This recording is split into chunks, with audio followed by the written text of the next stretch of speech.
Olá, vamos dar continuidade ao nosso curso de Algoritmos e Lógica de Programação? E nessa aula a gente começa um novo módulo e esse módulo vai ser bem breve. Nós vamos começar a entender nessa aula por que e como utilizar funções e procedimentos para modularizar os nossos programas, os nossos algoritmos. E aí vamos entender primeiro o que é modularizar. Modularizar nada mais é do que construir pequenos blocos ou pequenos trechos de programa que podem ser reutilizados.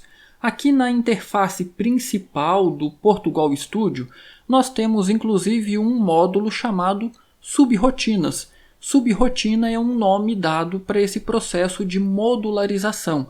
A gente constrói pequenos pedacinhos de códigos, também chamados de subrrotinas, e essas subrrotinas podem então ser utilizadas diversas vezes.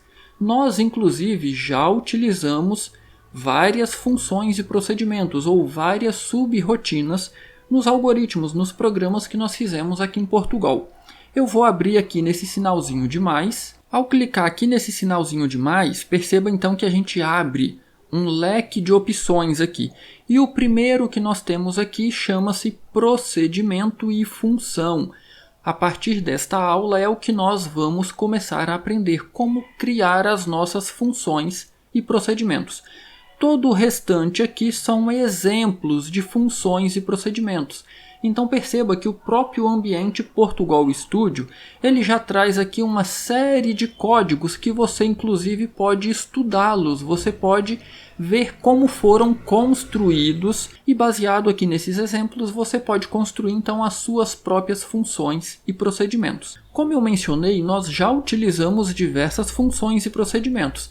Vamos ver algumas que nós já utilizamos? Eu vou então vir aqui para o código que nós desenvolvemos aí 2 aulas atrás. Lembra do nosso exercício para verificar se uma matriz é um quadrado mágico? Perceba que aqui nós já temos uma função que nós utilizamos em todos os programas em Portugal. Função início. E aí perceba que nós temos aqui uma forma específica de construir essa função. Não se preocupe com essa forma agora. Por enquanto eu quero apenas mostrar alguns exemplos. Quando eu faço, por exemplo, isso aqui, escreva, você percebeu que aqui nós temos algo muito parecido com isto aqui? Perceba, início, e aí nós temos um par de parênteses. Olha, nós temos aqui um nome, nós temos um par de parênteses, e entre esse par de parênteses, nós temos alguns elementos. Esses elementos são chamados de parâmetros. Perceba, eu tenho aqui um par de aspas duplas que vem até aqui, aí eu tenho uma vírgula, eu tenho aqui o nome de uma variável, a nossa variável total, eu tenho outra vírgula e aqui eu tenho outro par de aspas duplas. Então, neste caso, a nossa função ou o nosso procedimento escreva, ele está recebendo 3 parâmetros. Como que eu sei que é 3? Porque nós temos aqui 2 vírgulas. Então, antes da primeira vírgula eu tenho um parâmetro, após a primeira vírgula eu tenho um segundo parâmetro e após a segunda vírgula eu tenho o nosso terceiro parâmetro. A nossa função leia, lembra que nós já utilizamos várias vezes a função leia para ler uma informação da tela? Também é uma função ou um procedimento. E aí mais à frente vai ficar claro para a gente a diferença entre função e procedimento. Se você observar aqui nesse nosso código para verificar se uma matriz é um quadrado mágico, perceba que todo o nosso código está entre esse par de chaves aqui, que foi aberto na linha 13, e olha onde essa chave foi fechada.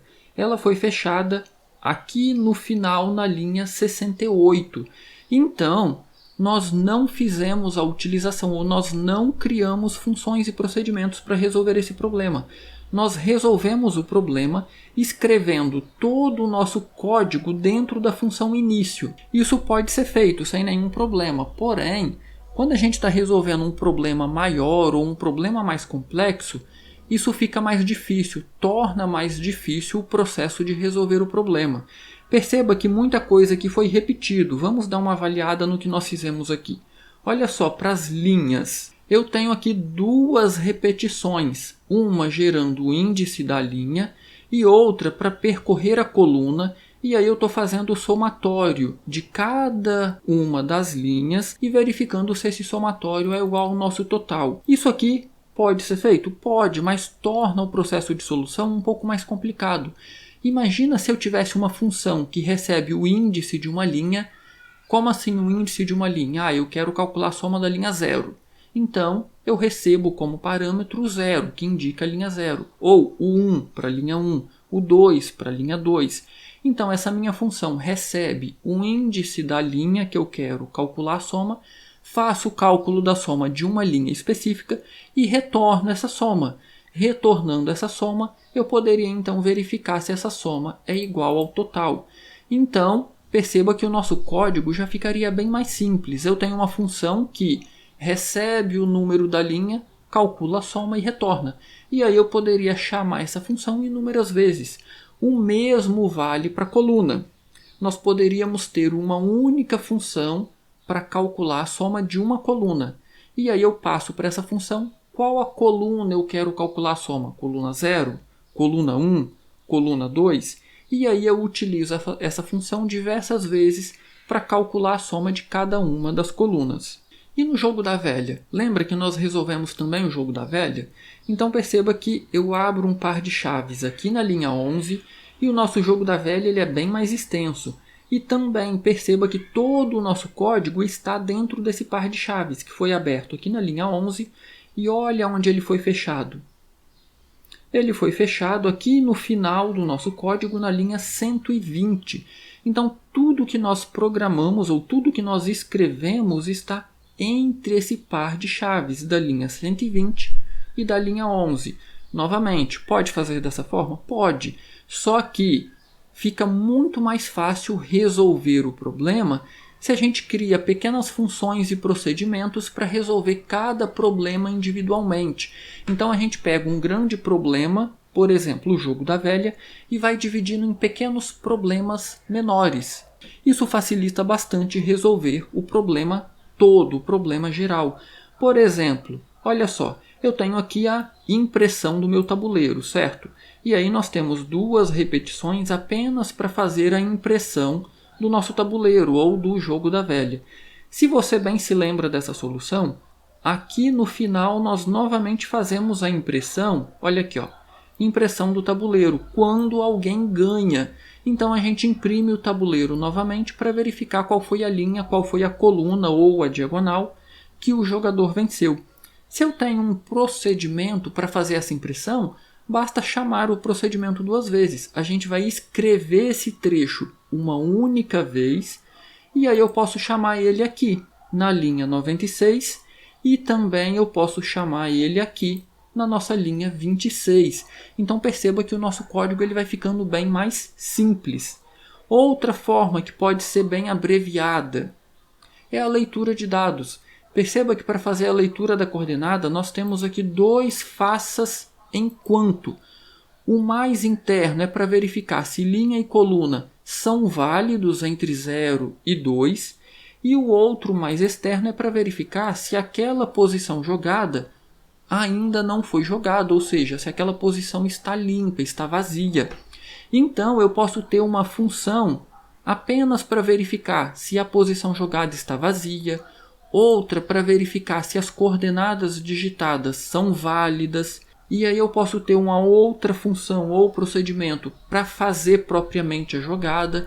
Então perceba que o nosso grande problema de resolver o jogo da velha vai se tornando a construção ou a solução de problemas menores, pequenos bloquinhos para resolver problemas específicos. E aí, enquanto a gente vai resolvendo esses problemas menores, a gente acaba no final resolvendo o nosso problema geral, resolvendo o nosso jogo da velha com a junção aí de problemas menores, de pequenas funções e procedimentos.